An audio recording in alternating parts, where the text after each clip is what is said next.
welcome James Mullinger. The reason I asked is because I want you to tell me what order do these popular labels come in terms of number of web searches. OK, it's all in Britain. OK. They are Primark, Prada, M and S. Or should that be M and S? Right, what do you think? Well, Prada's got to be pretty high. I wouldn't imagine that if you're going to buy a T-shirt or a suit, well, a suit for £4.99 at Primark, you're not going to Google it first, are you? You're just, you know...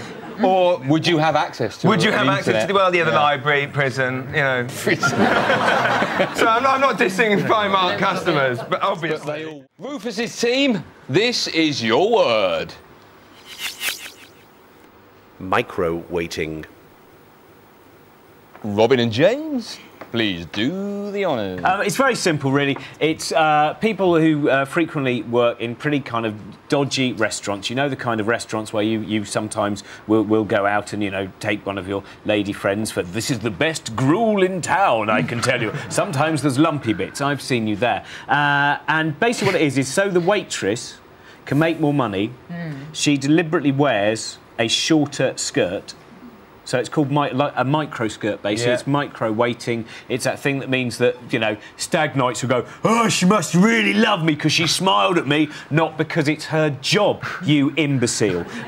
It's that kind of thing. So it's basically flashing off a small amount of flesh in the hope that foolish stag knights wearing red and white afro wigs, often weeping off their grease paint flagged faces into their corpulent belly buttons, go, I'm going to give her a £5 and she'll give me a kiss. Micro-weighting is, of course, when you are standing in your kitchen, as they say, you know, a watched kettle never boils. Equally, a microwave never goes bing when you're watching it. It is that time when you are standing there nervously, waiting for it to go bing. That is micro-weighting. OK, guys, the thing what do you reckon the answer is? If you're waiting for a kettle to boil, there's a genuine sense of when is it going to be boiled. Bing! That's exciting, though. Come on. No. I see where you're going, but if you've got a timer... If you've got a timer, microwaves come with time. You're sitting there waiting for it. Going, some people have timers for kettles, but they still want to watch. Who has a timer? It's true. What he's saying is true. You can get it from one of those innovations-based catalogues. Thank you. Inside the Daily Telegraph. Unfortunately, the downside of going, hang on, what time is it? It's an absolute disaster. Which one are you going for? Silly. I think it's James. Let's find out who's been telling a porkies. Show us, Robin. Show us it. Good boy. Yes. Super. Yes, the correct answer is hovering by the microwave, waiting for it to go. This is shortly followed by the micro gasp as you burn your fingers trying to get packaging off your delicious ready meal. Right, let's have a look at the scores. And I can tell you that in this riveting game, it is one apiece. Oh, hello.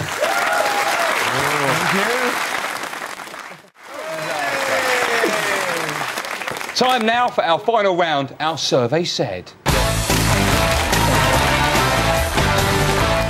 I've been out on the streets gathering stats and I want to know the answer to the following survey. So, fingers on the buzzers, my friends.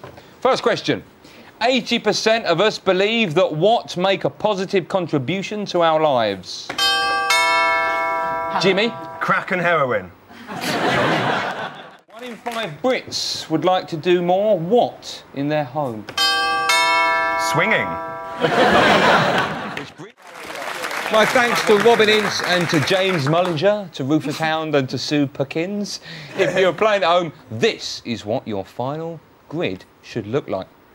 That's all from us. Thanks for watching. See you next time on Street Cred Sudoku. Bye for now, my friends.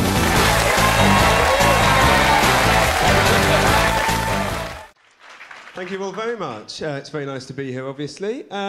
Tell you a bit about myself. My name's James, and I spent 7 years of my childhood being privately educated at a boarding school in Surrey, which I thought I should share with you because I didn't actually have time to write prick across my face.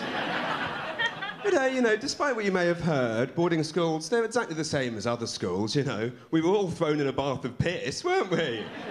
You know? You'll all remember the sensation of waking up in the middle of the night to feeling Lynx Java being sprayed down your Jap's eye, right? Yeah?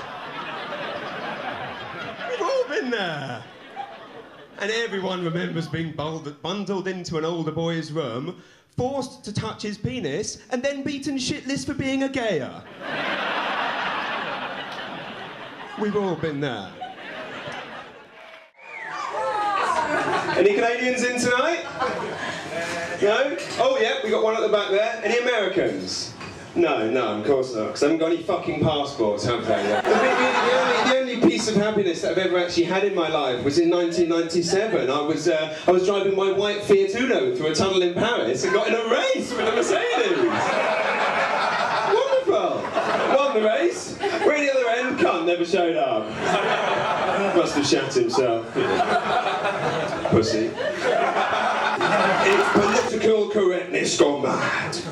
In fact, people that say it's political correctness gone mad are actually the modern equivalent of those people in Nazi Germany that said, they're Jews.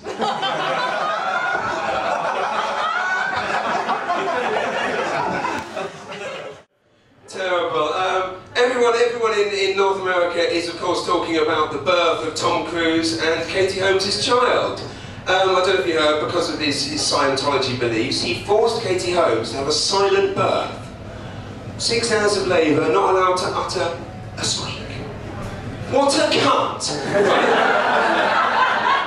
Okay, here's my plan, right? Let's all get together as feminists, right? And stuff a melon up Tom Cruise's arse.